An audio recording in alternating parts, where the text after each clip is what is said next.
right, guys. Welcome to another episode of Finding the Gap. This is going to be a special edition, name to be determined.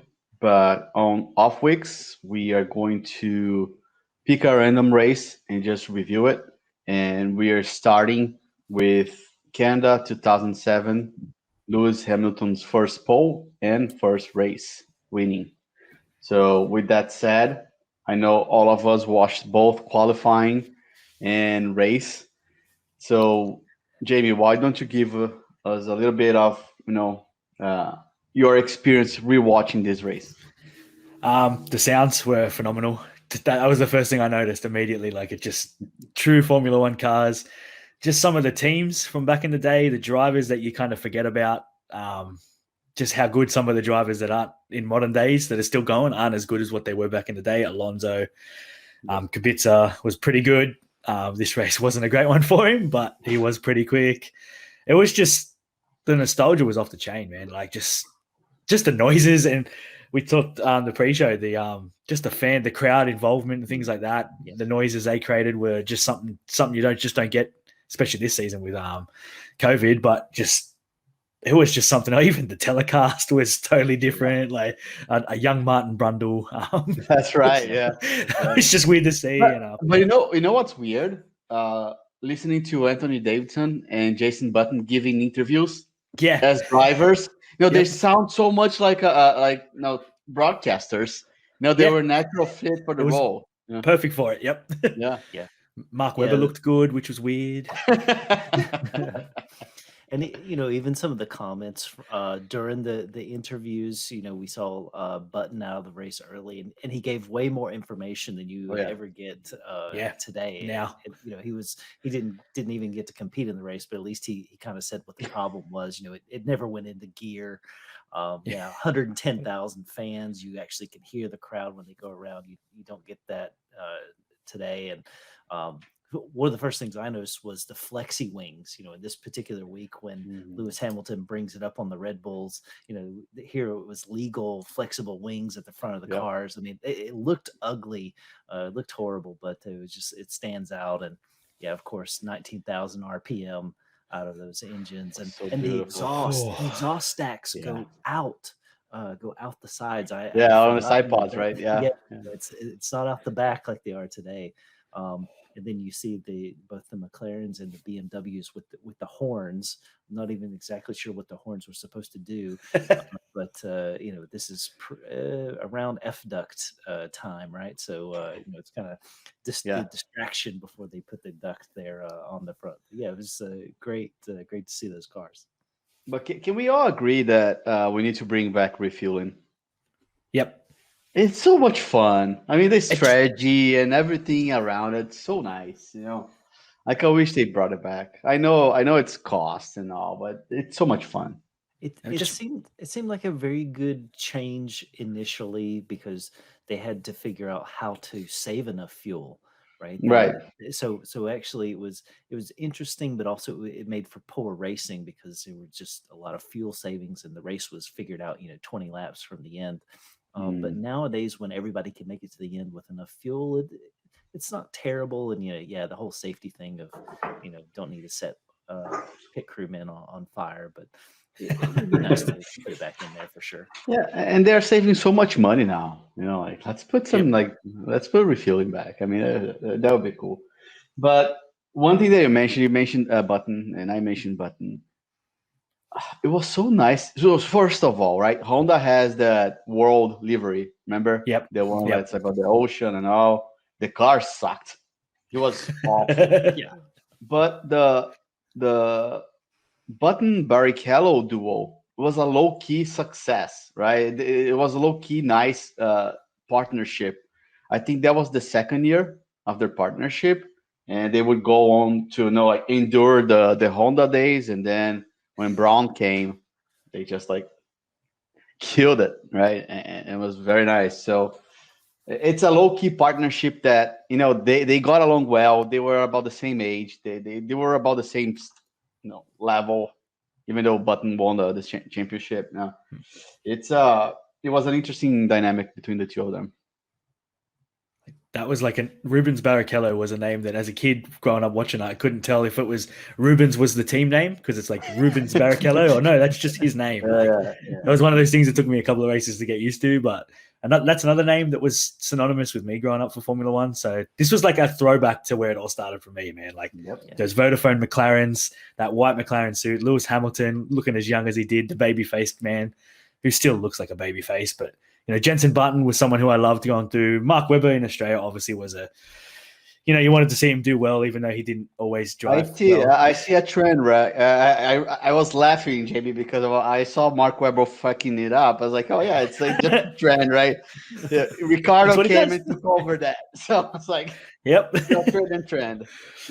Yep, but Ricardo's been a little bit more successful. He's won more races without having just a supercar, but And we got to see, one of the last rides of Coulthard, and just and actually, what's funny in that in the coverage on TV, it shows him he's in a tuxedo. He's the gentleman of the group. But what you see, all those cars, they pitch it into the corner, unlike they do today, right? That every single one, when they turn into, I think turn 10, it was.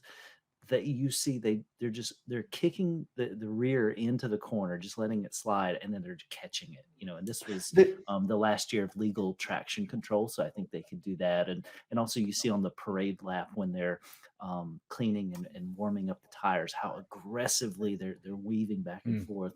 You don't really get that today, and I think it's probably because of traction control. The cars seem more robust, right?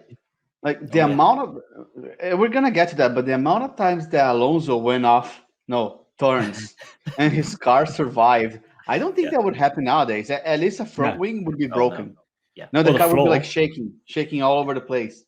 It seems like the structure is more robust. And I touched a little bit in the first part of the episode on the qualifying when Heikki Kovalainen banged his back into the wall. If it was nowadays, that suspension would be broken. Right? Yep. No way that the suspension would survive. And I remember watching the qualifying, the broadcaster saying, "Oh yeah, the suspension might be broken." Then it was like, "Oh no, it's not. It's just like the back wing." It's like, "Oh, nice." This would not happen today. No, they definitely seemed like they were more sustainable back then. Mazepin would have had a field day. He would have been fine. We get to race start, right out of the gate. So let's back up a little bit. Press conference after qualifying.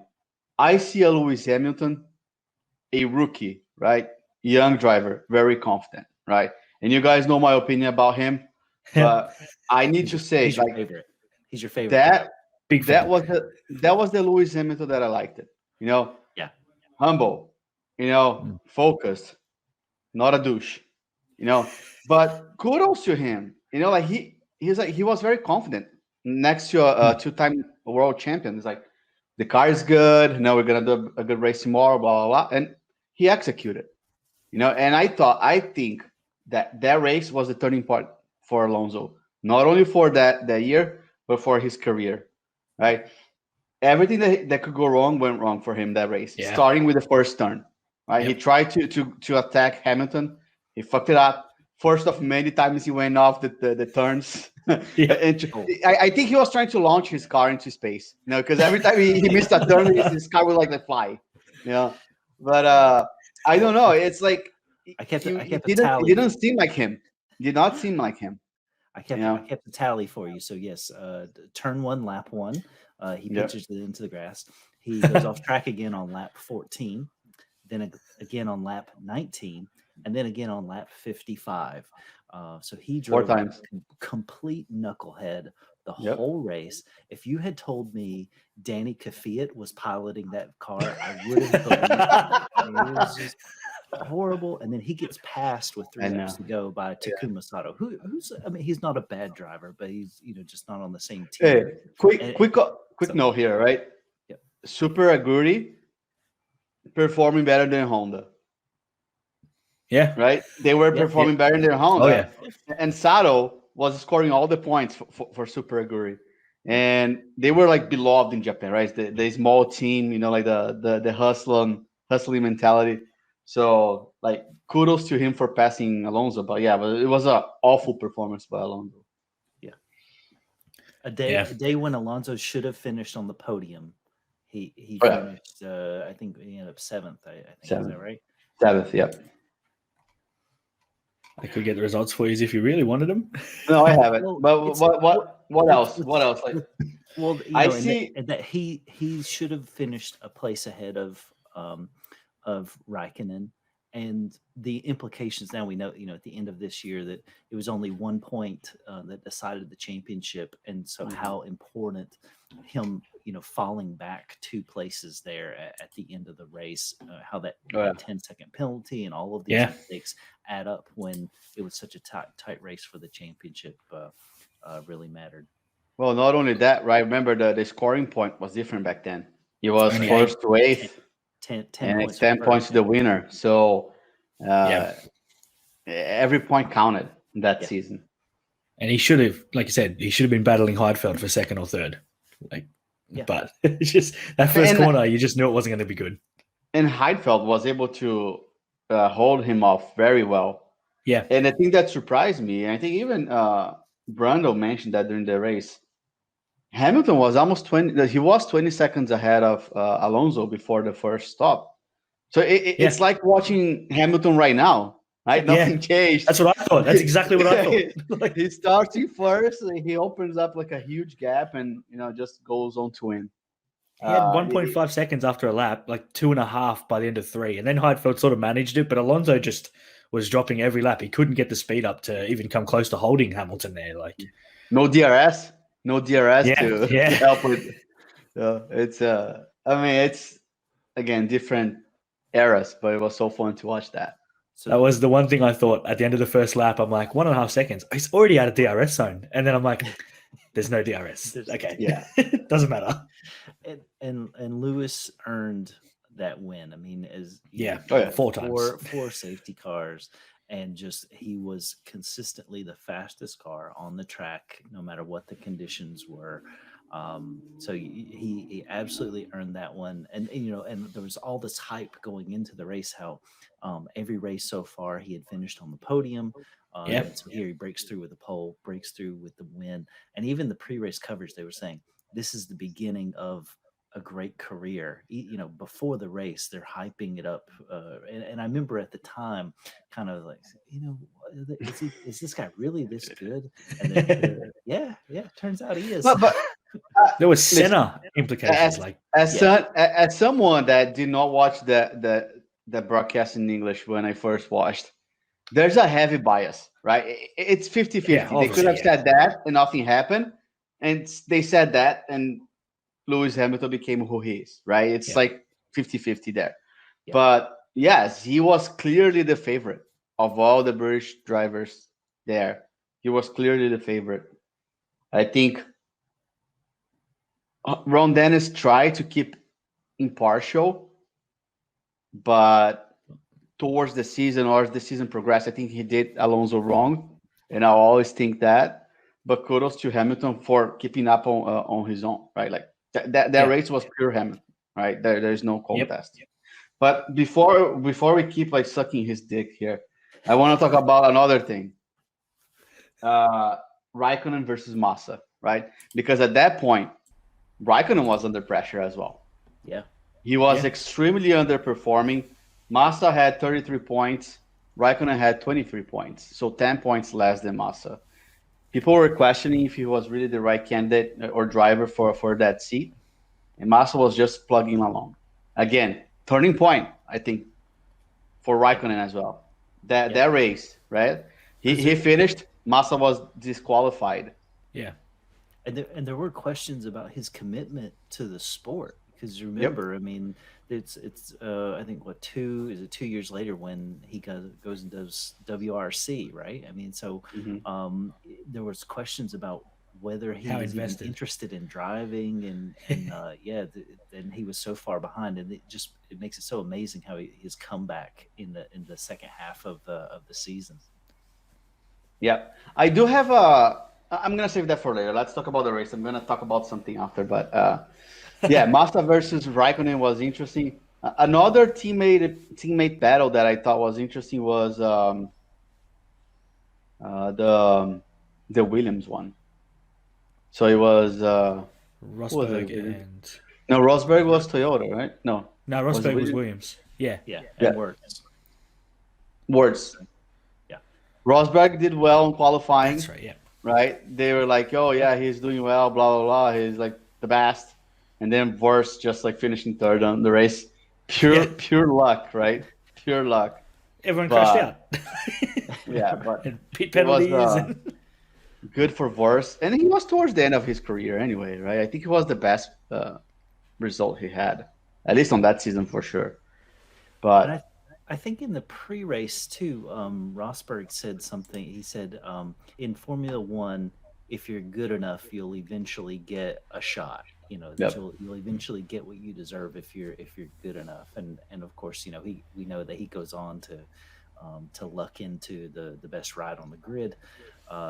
So yeah, but it also it seems to pan out, you know, for this group of people, you know, that the cream did rise to the top for sure of this set of drivers. I mean, I'm looking at the list of drivers that drove that year. I don't see any candidate of paid seat except with the like one or two Japanese driver here that might be influence of Honda. I'm not saying they paid. It might be influence of Honda, right? I don't see anyone that was paying to drive. So it was definitely like Rosberg said, you had to earn to be there, right? It was an earn your spot. Yeah. So much they sucked all the time they were there that I didn't even remember there was a team called Toyota, right? Yeah.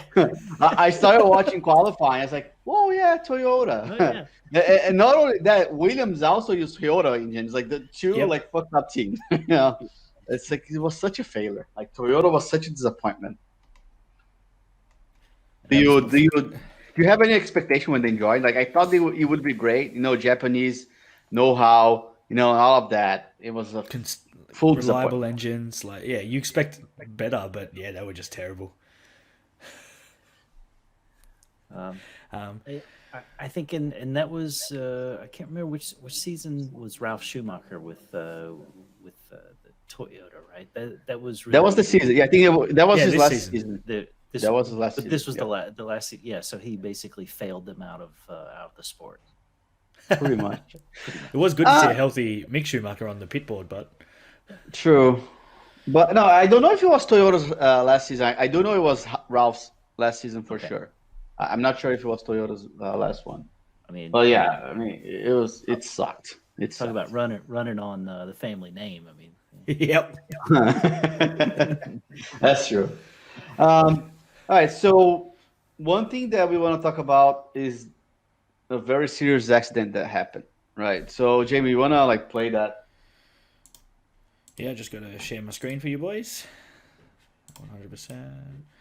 So this was the incident in question.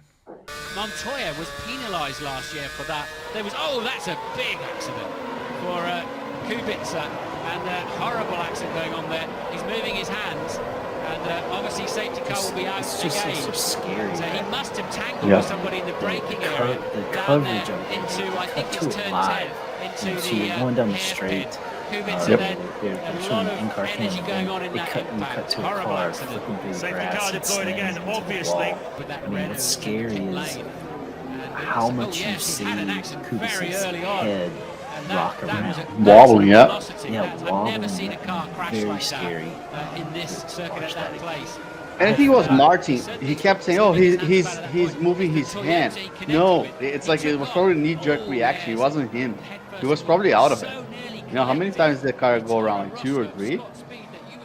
But to me, the scary part is, like we joked about it, that with Alonso. Every time Alonso would miss a turn, the car would like just fly, right? And with Kubica, the same thing happened, right? As he lost his car, he went out of the track, it kind of launched, right? So he totally lost control. And Scott Speed's car was right there in the middle of the grass on the trajectory of the car, of Kubica's car. It was a miracle he didn't hit that car.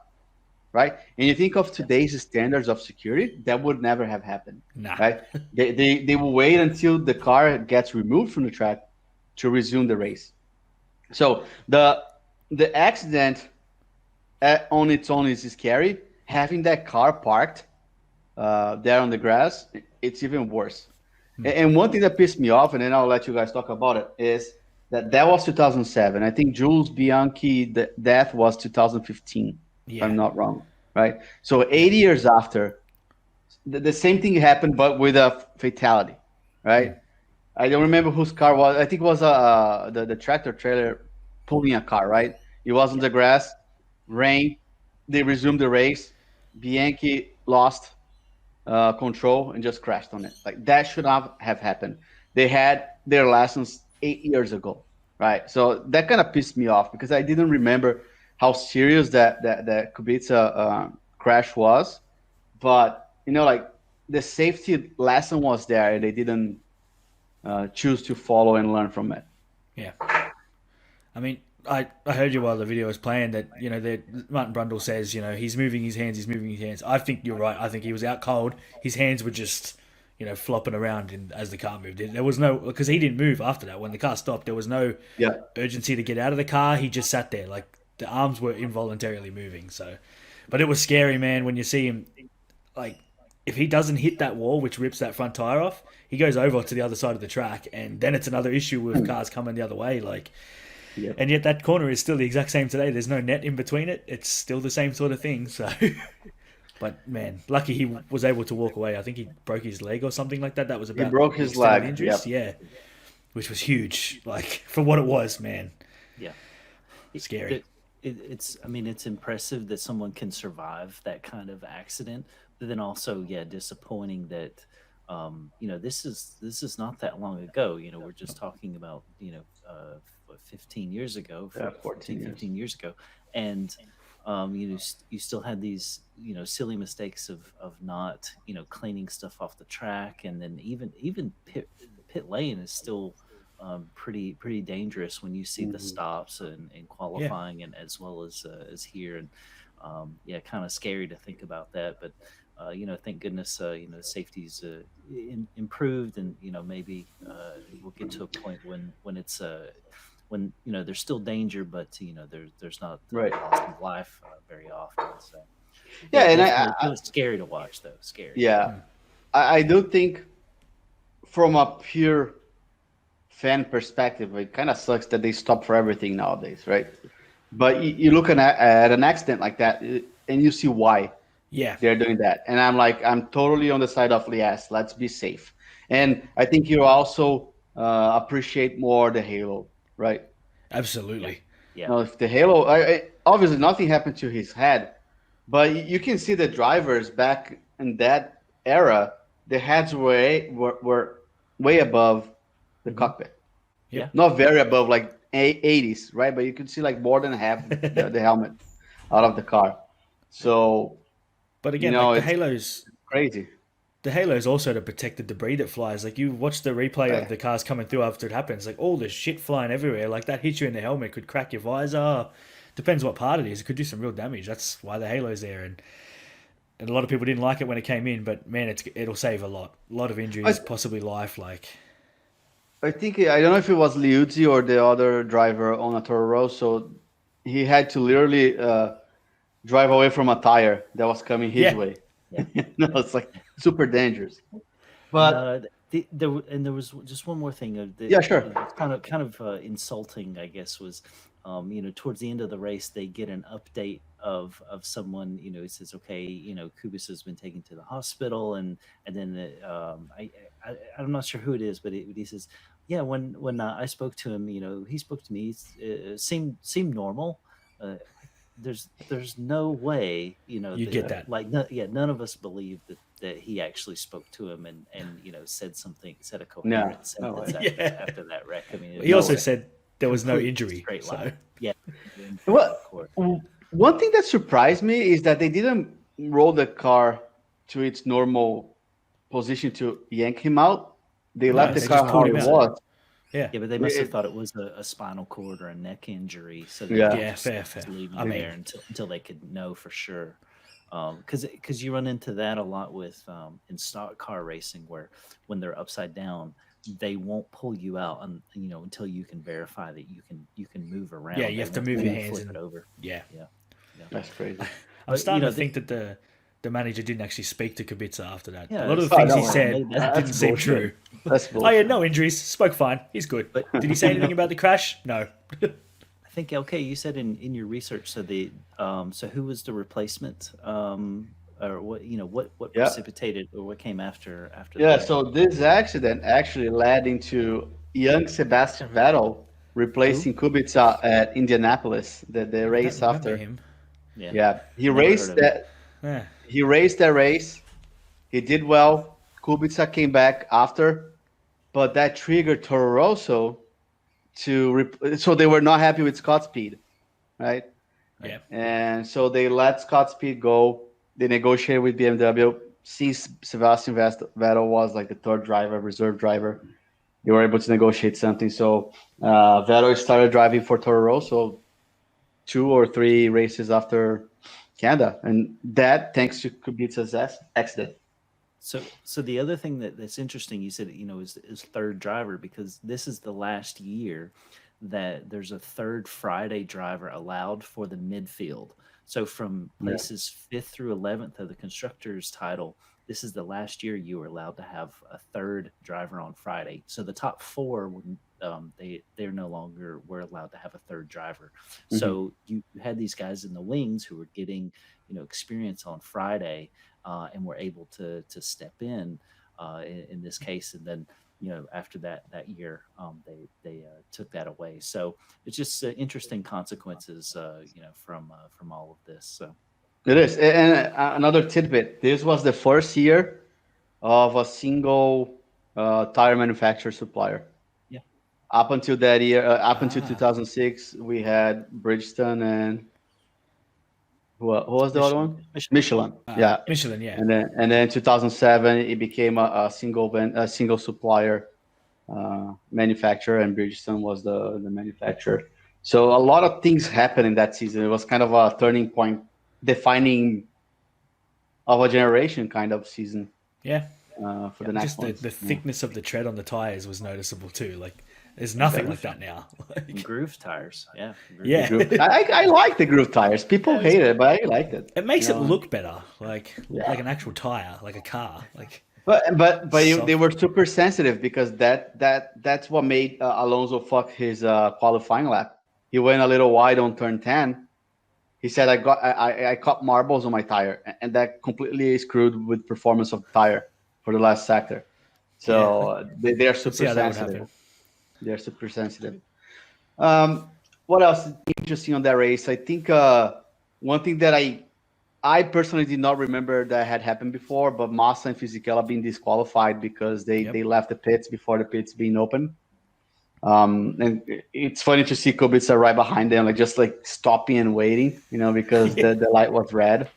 But what really pissed me off, and it's the typical South American reaction to things, right? It's never their fault. So towards the end of the race, Massa was watching the race from the Ferrari pit garage, and he was like, "Yeah, no, thumbs down," thumbing down the camera. I was like, "Dude, it's your fault. It's nobody else, right? People are following the rules. Own it up. Own it up."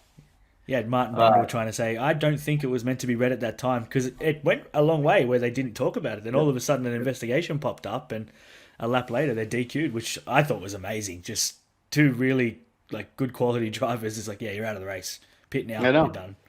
It's crazy. It's crazy. For me, the thing that stood out was there was an excellent radio communication from David Coulthard. Hey, you wanna play it? Yeah, I can play it. The audio will play. Let's play it. Audio will play.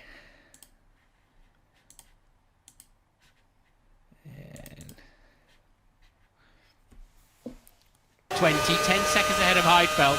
Heidfeld getting very near to where we're expecting him in the pit. How is the car? No good, doesn't turn, doesn't stop, no traction. Apart from that, it's great, having lots of fun. That's just what I was going to say. Apart from that, Understood. Hang in there. The tyres will clean up. Hang in there. Yeah, I don't hear it, but I can read it. So the team asks, how's the car? And then David says, no good. It doesn't turn. It doesn't stop. No traction. Apart from that, it's great. Having lots of fun. Just such a great.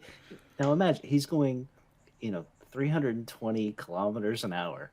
Yeah. And he's thought of this and telling them that the car is just horrendous. He was just having fun. Doesn't stop. He was just having fun. But I'm having fun. Yeah. Yep. But so we'll leave links on for the YouTube. We'll leave links there so people can watch. And even if you're listening to the pod, if you want to see it, go visit our YouTube page. Kind of little of a shameless ad here. Go see our YouTube page, see this video there, and we'll have links for these videos that we were talking about. But the funny thing is, the engineer come back to him and say, "Wait a few laps. When the tires warm up, you're gonna see more performance." Yeah. So, he was trying to take it lightly, but it's always a tire. No, regardless of era of Formula One, we're talking about tires are always the culprit. Always have an issue. Yeah. 15 years later, Lewis Hamilton says the same thing after half a race. Tires are Oh good. no, my tires are bad. Yeah. I know, but I think awesome race from Heidfeld, right? He just killed it. This was it was a miracle, but he held into second. Verse another miracle in third, but that race from Hamilton, it was great. He just consolidated himself as a good driver, and I think in my mind, right, it came to Ron Dennis's head like, hey, all the investment that I did finally paid off. I can get behind this guy right now. I don't need the two-time world champion to keep McLaren, McLaren's glory. But yeah, I mean, it was great. It was his first of many wins, first of many poles. I'm glad we did that. Not much because of Hamilton, but it was great watching this race and this season particularly. So I hope we do more of that. I think it's a great experience.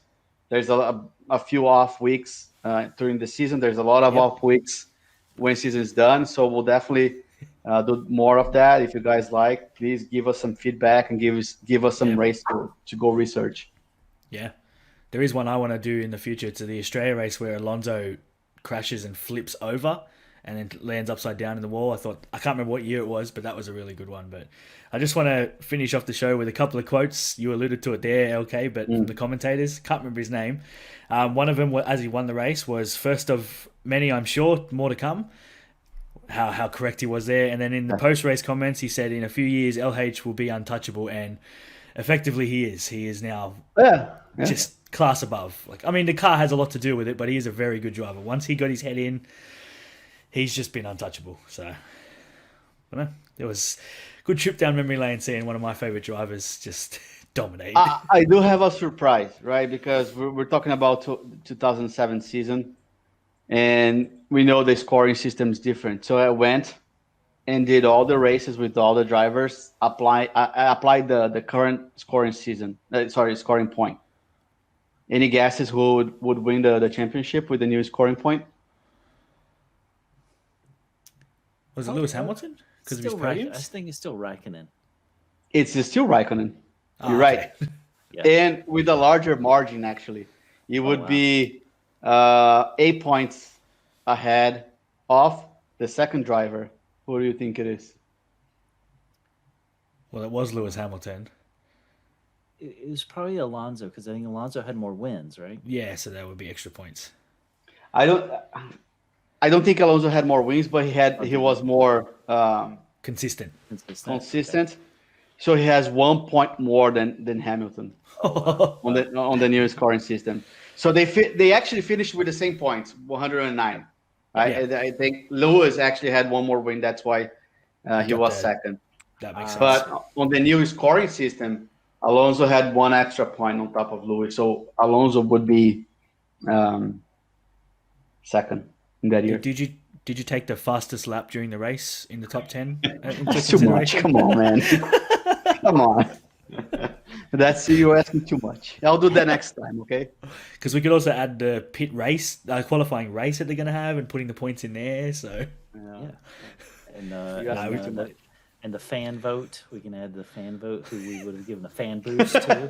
Oh, I have a comment on that. So I'm watching the qualifying and actually the race before they start. Right, there is this commercial break where they have a message. Oh, do you know which county Silverstone is?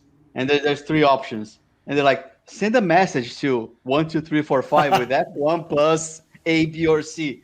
So it wasn't that old. It was 2007, but like SMS was still a big thing, right? Text Nowadays, voting. it's all internet, right? It's like go on this side and vote.